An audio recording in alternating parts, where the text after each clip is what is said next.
What if your ED pill isn't the problem, but how, when, or even why you're using it? I'm Dr. Laura Stone, a urologist with over 2 decades of experience helping men understand their sexual and urinary health. Viagra and Cialis both belong to the same class of medications, called PDE5 inhibitors. They work by relaxing blood vessels in the penis, allowing for better blood flow during arousal. According to a 2021 study from the Cleveland Clinic, about 70% of men respond well to one of these medications, but the definition of responding well varies widely depending on timing, expectations, and how the drug fits into your routine. Here's a key point most men miss. Even though both medications aim to support healthy erections, they function very differently in the body. Viagra usually kicks in within 30 to 60 minutes and lasts about 4 to 6 hours. Cialis takes longer to fully activate, but it can stay in your system for up to 36 hours.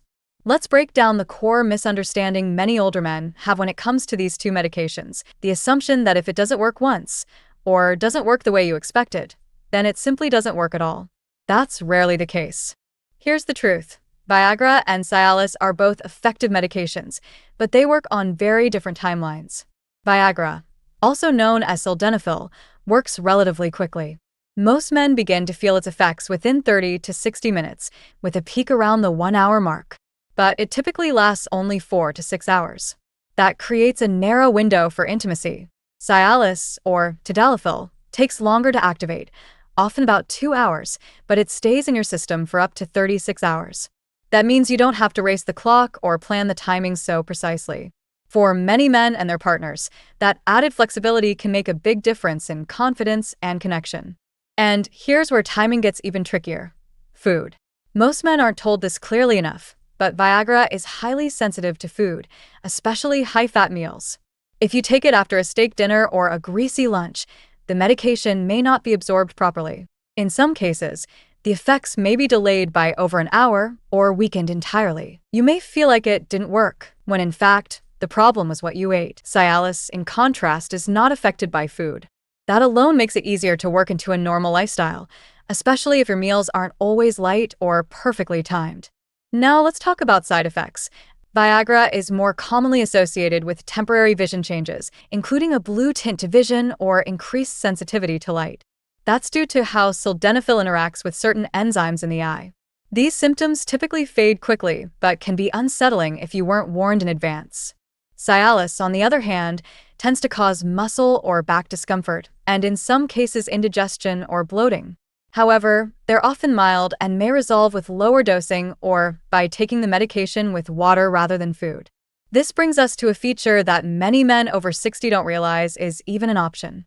Cialis can be taken daily, in a low-dose version, which may support spontaneous intimacy without any planning at all.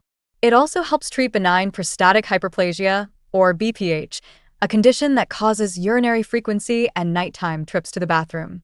Viagra has no daily version. It's designed for short-term use only. So if you're someone who values consistency, privacy, or the ability to respond when the moment feels right, the daily Cialis option may feel less intrusive and more natural. But here's a common mistake: assuming the medication alone solves everything. Even with the right drug, men often report frustration because they're relying entirely on the pill to do the work, without considering lifestyle factors.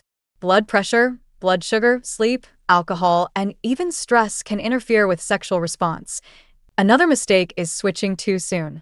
If Viagra didn't work the first time, it doesn't necessarily mean you need a new prescription. You may need a different timing strategy, better awareness around meals, or simply a second trial under calmer conditions. The same goes for Cialis. Taking it once at the wrong time with the wrong expectations isn't a fair test. And finally, age matters. As we get older, our response to these medications can change. Men over 60 are more likely to be taking other medications, managing conditions like high blood pressure or diabetes, or recovering from prostate surgery. All of these factors can reduce the effectiveness of ED medications or increase the risk of side effects. But here's the good news. Understanding how and when to use these medications can often restore satisfaction without changing the drug itself. Let's now look at what the research actually tells us. Because when you're choosing between two medications that seem so similar, the differences often come down to real-world outcomes. Both Viagra and Cialis are part of the same medication class, PDE5 inhibitors. They work by relaxing blood vessels, improving blood flow to the penis during arousal. In controlled studies, they show similar rates of effectiveness, with about 70% of men reporting improvement in erectile firmness and function. But what these studies also show is that while the physiological success rates are comparable, the psychological and emotional impact can vary. Let's start with duration. One of Cialis' most well-known benefits is its longer half-life, about 17.5 hours, compared to just 4 hours for Viagra. That means Tadalafil stays active in your body for up to 36 hours, while Sildenafil typically fades after 4 to 6. With Viagra, there's a narrow window, typically about 1 hour before activity, and it's often affected by food. That means men must anticipate when they'll be intimate, avoid certain meals, and sometimes navigate delays or uncertainty. These added layers of planning can make the experience feel more clinical or pressured, especially when aging bodies already respond more slowly. With Cialis, the longer duration means the experience can be more organic. You're not working against a countdown clock. You don't have to time your meals or worry about whether the medication wore off. This may explain why partners also report higher satisfaction with Cialis use, as intimacy becomes less about timing and more about connection. Now, what about men with enlarged prostate or urinary symptoms, a concern for many men over 60? This is where Cialis has an additional benefit. Tadalafil is FDA approved not only for erectile dysfunction, but also for treating symptoms of benign prostatic hyperplasia, BPH. Men taking a low-dose daily Cialis regimen often experience fewer nighttime bathroom trips, stronger urine flow, and less urgency, alongside improved sexual performance. Viagra does not offer this dual-purpose benefit. For men who've undergone prostate surgery, diabetes treatment, or are managing high blood pressure, the choice of ED medication also requires a deeper look at safety. Both drugs are generally safe when used correctly, but neither should be taken with nitrate medications or in situations involving unstable cardiovascular conditions. One final insight from recent research. Men who try multiple medications often assume they're looking for stronger, when what they really need is a better fit for their lifestyle. In head-to-head comparisons, Cialis users often stick with the medication longer, not because it's more effective, but because it better aligns with how they want to live. So, which medication should you choose, Viagra or Cialis? The answer isn't about strength, youth, or even performance. It's about fit. What works best for you depends on your goals, your schedule, your health profile, and how you prefer to approach intimacy at this stage of life. If Viagra feels like flipping a switch, fast and focused, then Cialis is more like dimming a light slowly. One gives you a clear window, the other offers a broader horizon. Neither is better. But one may feel more natural for where you are now. Ask yourself a few questions.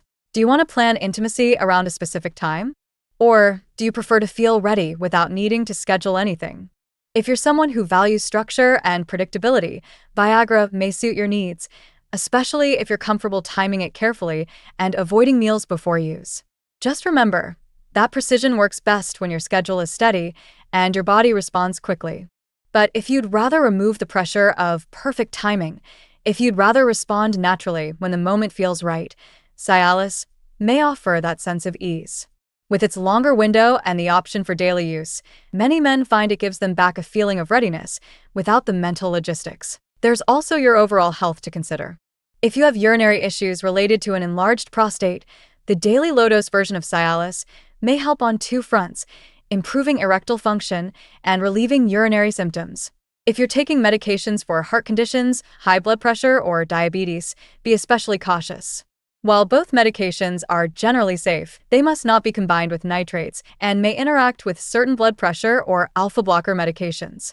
Always bring a full list of your prescriptions to your doctor before starting or switching ED treatments. And remember, this doesn't have to be a permanent choice. Some men alternate between on-demand and daily use. Some find that Cialis works better during stressful weeks, while Viagra feels right when they want a more targeted experience. Before we wrap up, here are a few takeaways that are safe and relevant for most men over 60. If you prefer spontaneity and flexibility, talk to your doctor about trying Cialis, especially the low-dose daily option if you also have urinary issues. If you like knowing exactly when to expect a response and you're comfortable avoiding food around dosing, Viagra may still be a good fit. Always avoid combining either medication with nitrates and be upfront with your doctor about all supplements and prescriptions. Test timing, not just the pill. Many men find better results simply by adjusting how and when they take it. And finally, don't measure success by what worked at 40. Measure it by how well you feel, connect, and function now on your terms. If this helped clarify things for you or gave you a few questions to bring to your provider, I encourage you to subscribe to the channel. We talk openly, calmly, and respectfully about the changes men face after 60, especially the ones most people don't explain clearly. And if you've had your own experience trying these medications, successes, frustrations, or adjustments, feel free to share in the comments. You might help another man feel less alone. Thank you for spending this time with me. And always remember, all information provided in this video and channel is for educational and informational purposes only. Always consult a medical professional about your specific circumstances and before making any changes to your lifestyle, diet, supplements, or medication.